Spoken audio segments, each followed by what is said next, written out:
Era un hombre de aspecto galante, con un rostro casi bondadoso que despertaba en los demás un sentimiento de amistad. Parecía, sin duda, un ciudadano modelo.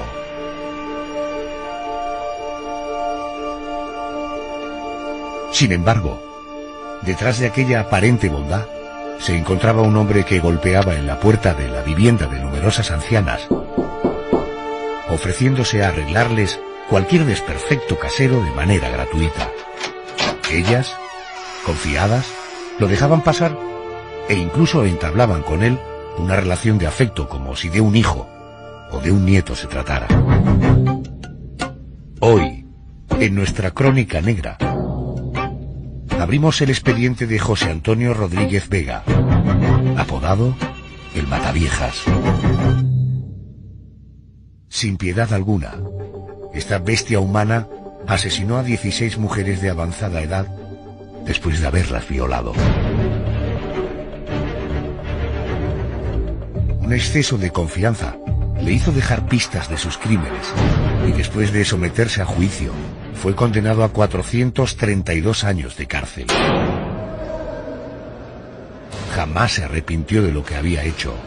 Incluso se vanagloriaba delante de sus compañeros de prisión, lo que le llevó a ser poco popular en el ámbito carcelario. Su final no pudo ser más siniestro. Murió a manos de 2 reclusos que le propinaron en pleno patio 113 puñaladas con 2 afilados estiletes. Los agresores llegaron a extraerle los ojos y parte de la masa encefálica.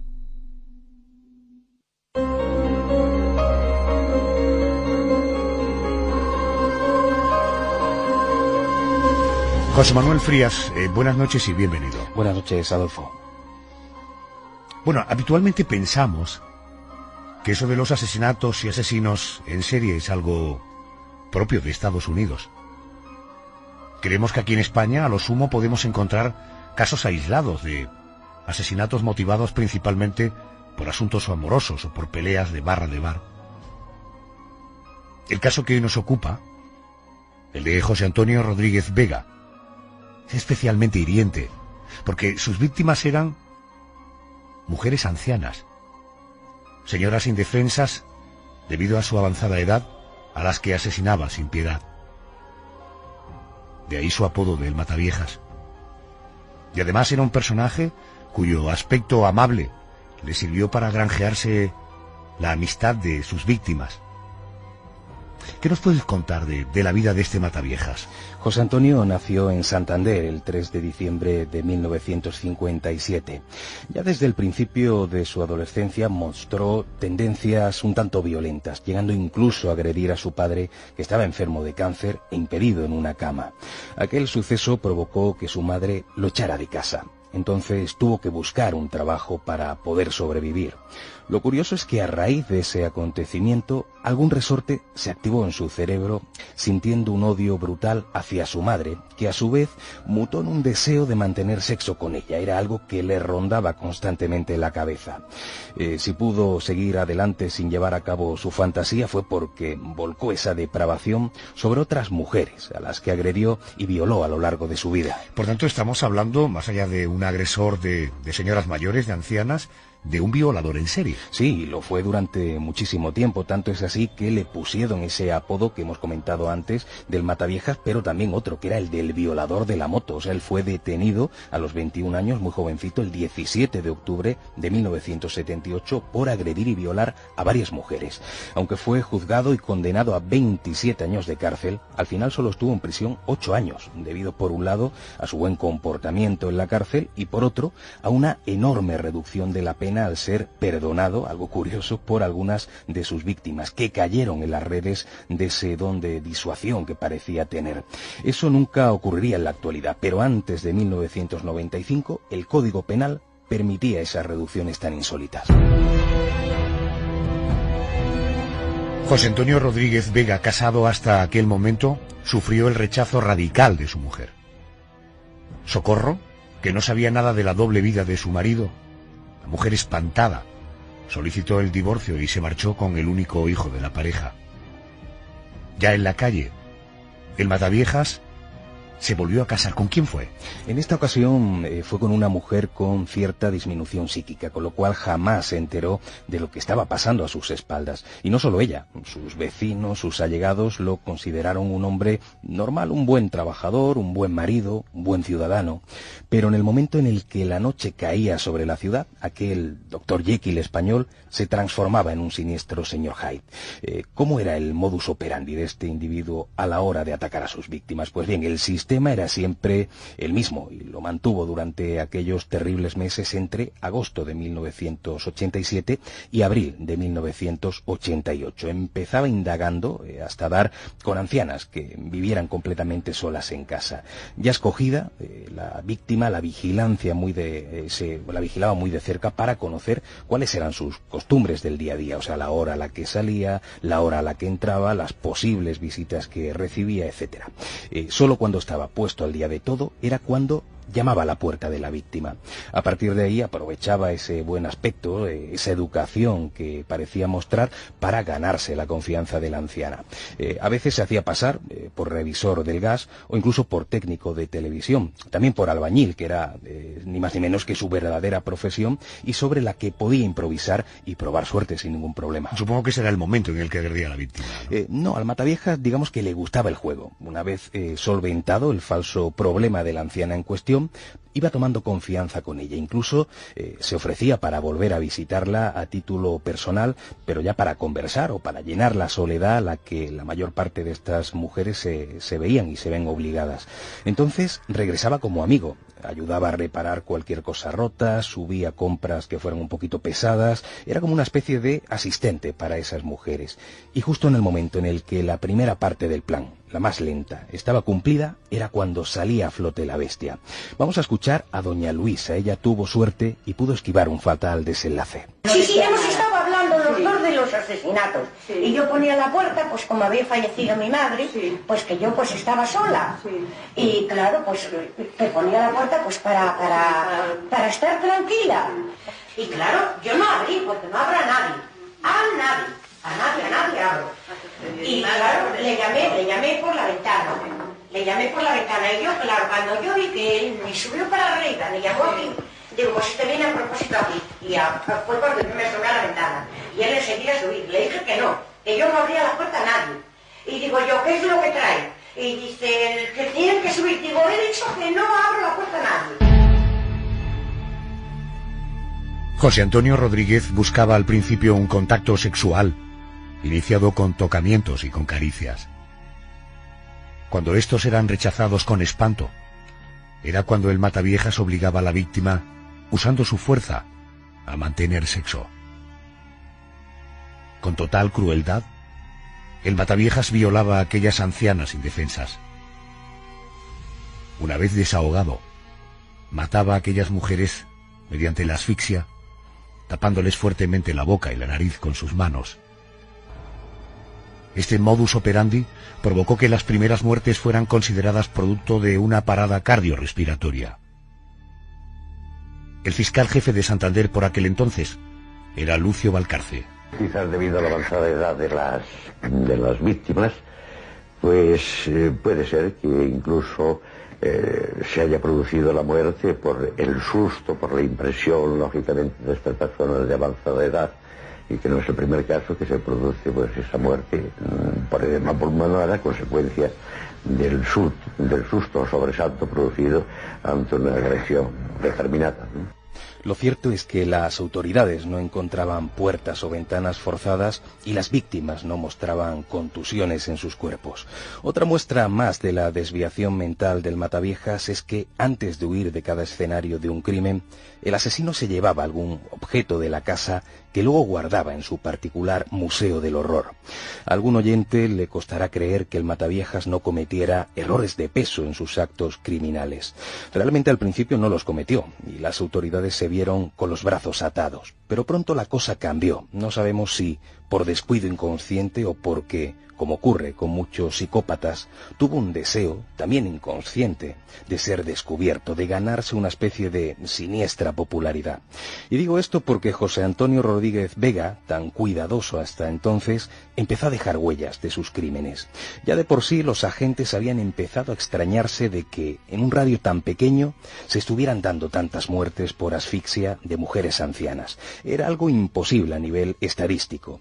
Soledad Villar, hija de una de las víctimas, lo tenía claro. Estaba segura de que su madre había sido asesinada. Yo desde el principio he dicho que mi madre había sido asesinada, que ellos me dijeron que no, a pies juntos. Todos me lo negaron, los forenses, la policía, y digo y yo dije desde el principio siempre que mi madre la habían asesinado.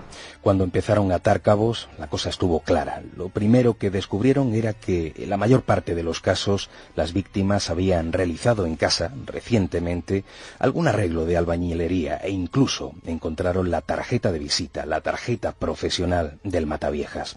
Uniendo eso al descubrimiento de sangre en algunos cuerpos o de alguna anciana con la dentadura incrustada en la garganta, encontramos el motivo de su detención. Todos los errores que evitó en sus primeros crímenes los cometió de golpe un año después.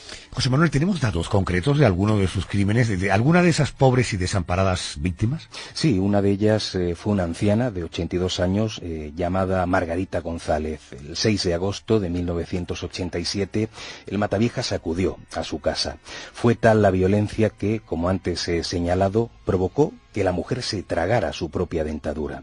Tan solo unos días después, el 30 de septiembre de 1987, el criminal visitó a Carmen González Fernández, de 80 años, a la que mató.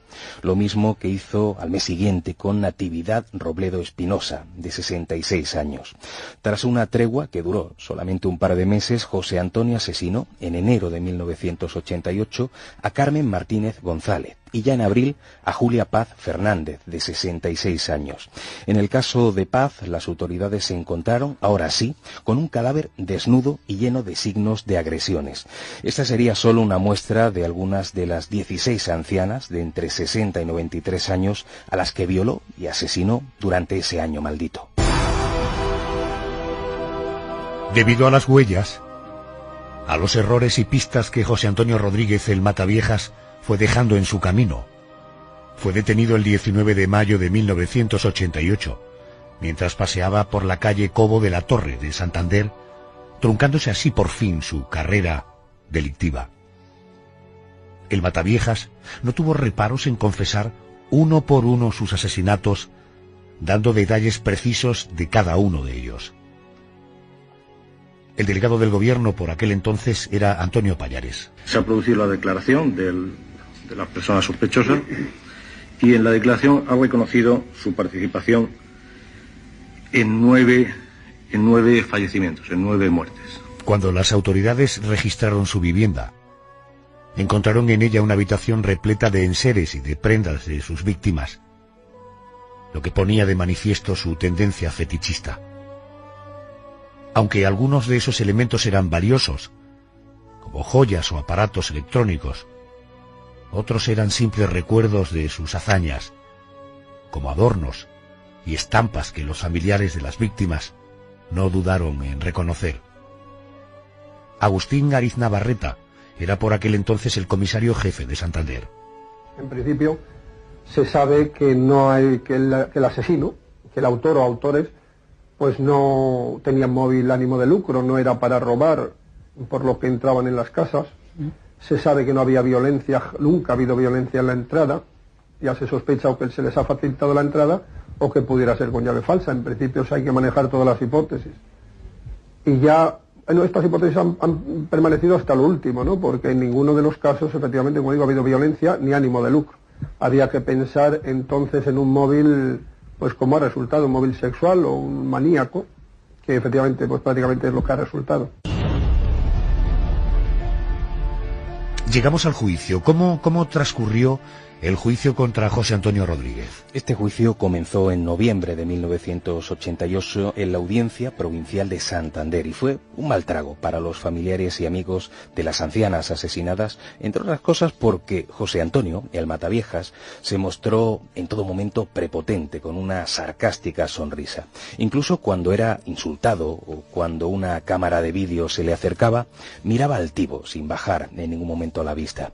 Y ocurrió algo curioso. En un primer momento, y aunque había confesado previamente los asesinatos, dio un paso atrás y negó su participación en los hechos mortales, alegando que las mujeres fallecieron de causas naturales, que él solamente las dejaba inconscientes después de haberlas violado. Estaba claro que esta tesis no se sostenía y no le sirvió absolutamente de nada. En todo caso, lo llamativo es que poco después, queriendo ser el centro de atención, volvió a reconocer su autoría en las muertes de aquellas ancianas, 16 ni más ni menos, y hacía constante alusión a su capacidad para seducir a las mujeres. ¿Hizo el Mataviejas alguna alusión a la posible relación entre el miedo a su madre, en su infancia me refiero, y los crímenes que cometió de adulto? Bueno, pronunció una frase que sintetiza bastante bien ese aspecto, y es que efectivamente fue el odio y el rencor hacia su madre lo que le empujó a cometer estos asesinatos. Dijo, literalmente, cuando recordaba a mi madre me entraba una especie de excitación, de vergüenza inconsciente, de agresividad, pensando en lo que me había hecho. Sufría temblores y escalofríos y me sentía empujado a hacer lo que hice. Todas las víctimas me recordaban a mi madre, que era una sinvergüenza, un veneno. A su vez dijo cosas tan absurdas como la siguiente: todos los hombres han sentido alguna vez deseos de violar a su madre. Pues bien, con frases como estas quedaba en evidencia sus problemas mentales, que parecía arrastrarlos desde su infancia y su adolescencia. El problema al que se enfrentaron los psiquiatras era el dilucidar si en el estado mental en el que se encontraba el Mataviejas había matado conscientemente o empujado por una fuerza irrefrenable. ¿Hubo alguna conclusión?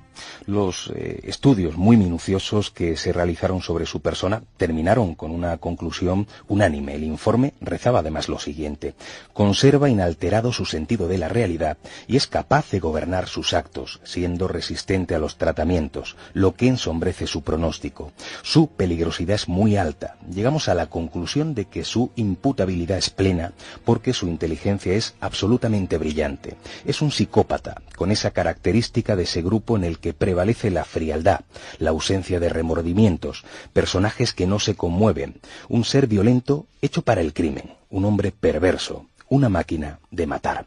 El jefe de salud mental de Cantabria, por aquel entonces, era el doctor Romero. Preguntamos cómo lo ha hecho y realmente pues no ha tenido ningún tipo de diseño. Ningún tipo de diseño. Y por otra parte, lo más característico de este pase a la acción sería la frialdad. La frialdad con que se enfrenta a las circunstancias. Sería como un bisturí que corta, en el cual no se implica ningún tipo de sentimientos. No hay angustia, no hay conciencia de culpa de ningún tipo, no hay ningún tipo de expresión sentimatológica. Es decir, ni lloran, ni se agrede, etcétera, etcétera, etcétera. Y aquí que cuando les apetece, como un niño de teta, cuando les apetece cualquier cosa, van por ello y si no, lo destruyen. 432 años de cárcel. Esa fue la condena. ¿Cómo fue su etapa en prisión? Durante algunos años pasó por diferentes cárceles españolas, siempre en primer grado debido al peligro que suponía para la sociedad. En prisión siguió manteniendo cierta ambigüedad en torno a sus crímenes. Unas veces concedía entrevistas en las que aseguraba ser inocente, pronunciando frases como la siguiente: no soy una persona de callar, de bajar la cabeza ni de esconderme, y mi caso no va a quedar así parado, porque los responsables de justicia van a tener que responder ante unas muertes naturales. Otras veces competía casi con otro preso famoso, Manuel Delgado Villegas, el arropiero, para ver quién había cometido más asesinatos durante su vida. Eso sí, al Mataviejas le dio por estudiar Derecho, quizá para defenderse a sí mismo, aunque como veremos le sirvió de poco. Su violencia, además, no se atenuó, ya que amenazó de muerte a uno de los psiquiatras que lo estudiaron, jurando asesinarlo si algún día lograba salir de prisión. José Manuel, como suele ocurrir con los violadores y con los pederastras, nunca fue bien visto dentro de la cárcel por el resto de los reclusos, ¿verdad? No, no era bien visto, empezando por haber sido un violador de ancianas, pero a esa tendencia criminal se unía la prepotencia que mostraba ante otros reclusos. Llegó a alardear en diferentes ocasiones de las violaciones a las que sometió a aquellas pobres mujeres de avanzada edad. Comentaba, por ejemplo, cosas como: con la mayoría de las ancianas que maté, hice el amor con su consentimiento o me incitaron a ello. Tras hacer el amor, o algunos manoseos, les tapaba la boca a consecuencia del impulso que sentía y desistía tras un rato. Desconocía si las ancianas quedaban vivas o muertas. Además aseguraba que algún día saldría de la cárcel y que entonces se haría rico vendiendo sus memorias. Solía decir lo siguiente: yo digo hola en un medio de comunicación y me pagan 100.000 pesetas. Pues bien, ese comportamiento le hizo poco popular y ese es el motivo por el que tuvieron que cambiarlo varias veces de centros penitenciarios, ya que los reclusos se la tenían jurada.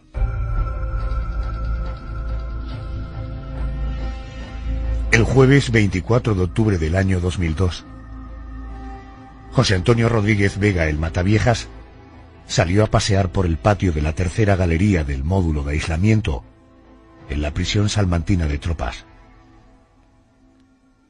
En un momento determinado, fue rodeado por varios reclusos, instante en el que recibió un golpe en la cabeza con un calcetín en cuyo interior se escondía una piedra. El odio que sentían los presos hacia el Mataviejas, que además de violador, parecía haberse convertido en un chivato para los funcionarios, se vio reflejado en el ensañamiento del acto posterior, en el que Enrique Valle González y Daniel Rodríguez Ovelleiro le sacaron los ojos y parte del cerebro, propinándole más de 100 nuevas puñaladas ante la mirada impasible de todos. A veces, los agresores paraban para afilar sus navajas, sentados mientras tanto sobre el pecho del Mataviejas. Cuando uno de los funcionarios se acercó para intervenir, uno de los reclusos gritó: si defiendes a un violador, correrás la misma suerte que él, mientras blandía uno de sus estiletes. Los agresores fueron inmediatamente encerrados en una celda de aislamiento, mientras que el Mataviejas quedó muerto sobre un enorme charco de sangre. José Manuel, parece que el director de aquella prisión, José Ignacio Bermúdez, no aceptaba que a José Antonio Rodríguez lo hubieran matado por el simple hecho de ser un violador, ¿verdad? Así es, al contrario de lo que creyó buena parte de los medios de comunicación, incluso de la opinión pública, José Ignacio declaró lo siguiente: en el Código de los Presos no se incluye matar a una persona porque sea un violador, y menos por algo que ocurrió hace 15 años. Como mucho lo hubiesen amenazado, le hubieran hecho la vida imposible, como a los más de 50 que tenemos aquí repartidos por módulos. Hasta puede que le hubieran dado un pequeño pinchazo. El plan lo tenía muy meditado. No es la típica escena de cuando llega un violador que se ponen en contra de él desde el principio. El caso es que tanto el director como algunos reclusos creyeron que el motivo era más su tendencia a dar chivatazos a los funcionarios que su pasado como violador. El Mataviejas se había saltado así otro código sagrado para los presos. De hecho, hubo un compañero de prisión, Antonio Rosique Caro, que también mantenía esta tesis, ¿no? Sí, Antonio Rosique dijo a los medios de comunicación lo siguiente: hará unos 15 años entré en la cárcel de Ocaña para cumplir una condena de 8 años, y por culpa del chivato de José Antonio me comí 10. Se chivó de que yo preparaba una fuga. Yo creo que la obligación de todo preso es fugarse, mientras no le hagas daño a nadie. Pero por su culpa me metieron varias veces en celdas de castigo. El Mataviejas era muy perro y muy malo. Por eso lo teníamos siempre aislado. Sus únicos amigos eran los funcionarios. Tenía todo tipo de privilegios: su cervecita, su equipo de música, sus horas de taller. No podíamos meterle mano porque siempre estaba rodeado de funcionarios, pero le teníamos mucha hambre. Siguiendo en la línea de profundizar en la personalidad desviada de José Antonio Rodríguez, el Mataviejas, nos hemos puesto en contacto con el psiquiatra argentino Hugo Marietán, quien desde su país ha estado siempre al día de lo que ha acontecido en torno al asesino de ancianas. Doctor Marietán, muy buenas noches y bienvenido a la COPE. Buenas noches. Doctor, desde el punto de vista de la psiquiatría, ¿Cómo se puede analizar la tendencia de un hombre que mata a ancianas, mujeres que no pueden defenderse y además sufren de una violación? Bien, dado ese cuadro, nosotros ubicamos a una persona con esas características, con una persona con muy baja sensibilidad, con una tendencia a matar personas y con una posibilidad, ¿no es cierto?, de relacionarse sexualmente con mujeres de tercera edad, ¿no? Todo eso constituye un tipo de personalidad que nosotros vamos a llamar psicopatía, ¿no? Es un psicópata, homicida, y también es un perverso, porque el perverso está relacionado también con lo sexual, entonces tendrían los dos elementos en esa personalidad. Psicopatía y perversión. Alguien que llama la atención es, como todo el mundo consideraba a José Antonio Rodríguez, un hombre amable, educado, casi un ciudadano modelo. ¿Encaja este comportamiento con el de un psicópata? Perfectamente encaja ese comportamiento, porque suelen tener al menos dos caras, ¿no? Dos formas de presentarse. Una que puede ser justamente esta, la amable, la cordial, o simplemente ser un buen vecino o una buena persona de barrio, de ciudad, o en la empresa.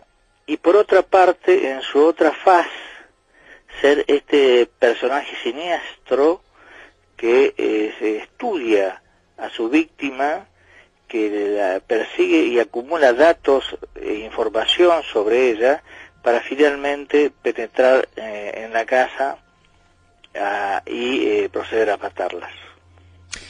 ¿Por qué cree que en un momento determinado el Mataviejas empezó a descuidarse y a dejar pistas? ¿Tiene usted la impresión de que llegado a ese punto él necesitaba ya un cierto nivel de notoriedad?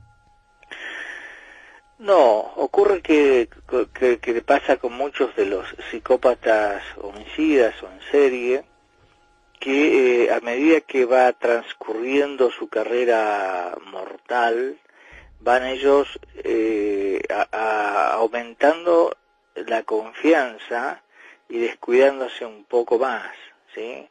Y además está el hecho de que son lúdicos, es decir, personas que apuestan a que no van a ser detenidos ni les va a pasar nada, ¿no? O sea, eso unido a un ego muy desarrollado hacen que puedan cometer errores que después les resultan fatales para la libertad de ellos, ¿no?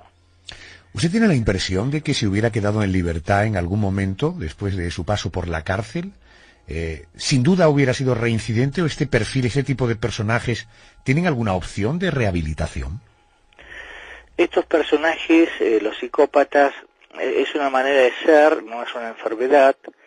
Son personas que tienen necesidades distintas y toman a las personas como cosas, como objetos para satisfacer su deseo, ¿no? En consecuencia, esto no es pasible de volver atrás, de reivindicarse, ¿sí? No es que la cárcel pueda solucionarles nada, o el reproche social de cualquier tipo que se le aplique pueda modificar esta conducta asesina. De hecho, este hombre ya estuvo preso en un momento, en un determinado momento, después sale de la cárcel y luego vuelve a reincidir y hace toda esta masacre, ¿no es cierto?, de estas personas, ¿no? Uh-huh. Doctor, usted que ha conocido bien la historia de nuestro protagonista, de nuestro expediente de esta noche, ¿qué pensó cuando se enteró de la forma en la que murió, apuñalado, vaciado de los ojos, extrayeron el cerebro? ¿Esto era previsible que pudiera ocurrir? Es bastante probable, porque existe un código, aunque a las personas que estén en este momento escuchando esto les parezca extraño, raro, existe un código en la cárcel que tipifican a los propios integrantes de una cárcel. Entre ellos, los más odiados, al menos acá en Argentina pasa eso también, son los violadores. Y dentro de los violadores, los que son capaces de violar a los chicos, ¿no? Y esos la pasan muy mal en la cárcel y a veces, ¿no es cierto?, son eliminados y muertos. Esto es lo que pasó con Rodríguez. Me parece que es eso, se le aplicó una especie de ley muy propia de ese tipo de mundo, de entre criminales, donde se lo castiga por haber violado algunas reglas o normas que ellos tienen, ¿sí? Y le han procedido, porque también hay algunos hay en la cárcel, algunos psicópatas, y han procedido a matarlo, ¿sí? Doctor Marietán, gracias por atendernos. Un fuerte abrazo desde España. Gracias a ustedes. Algunos funcionarios de la prisión en la que falleció el Mataviejas manifestaron que la muerte de José Antonio Rodríguez podía haberse evitado. Dijeron repetidamente lo siguiente: meter a ese interno en ese módulo y en esa galería era como poner un caramelo en la puerta de un colegio.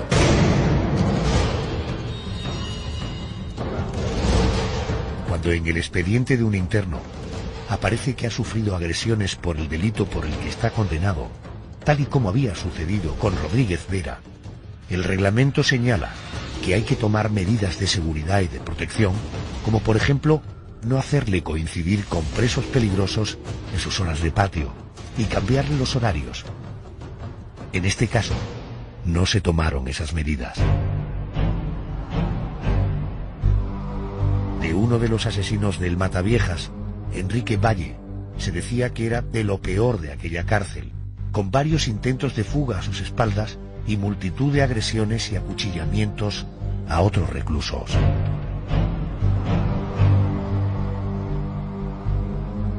José Manuel, aún así el director de la prisión, el ya mencionado José Ignacio Bermúdez, aseguró no haber visto peligro en este sentido, ¿no es cierto? Bueno, el señor Bermúdez siempre mantuvo que no observó ninguna incompatibilidad del Mataviejas con el resto de reclusos. En todo caso, nunca se supo a ciencia cierta si al Mataviejas lo mataron por chivato o por violador.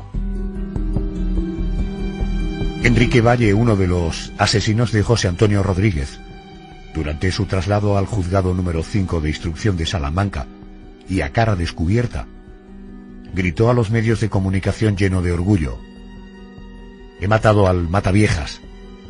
De hecho, he hecho un favor a la sociedad.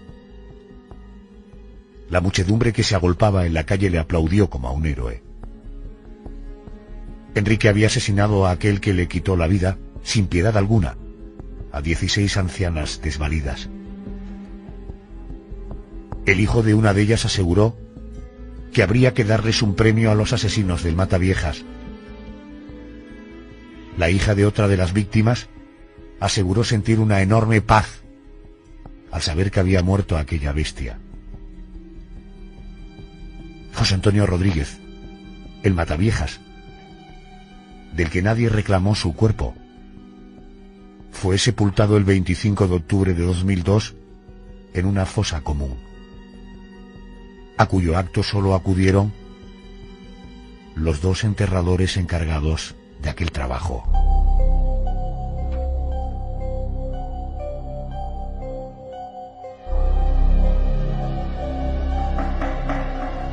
José Manuel Frías, nos encontramos la semana que viene. Muchas gracias. Gracias, buenas noches. Recuerda que si quieres más José Manuel Frías, le encuentras en josemanuelfrías.com.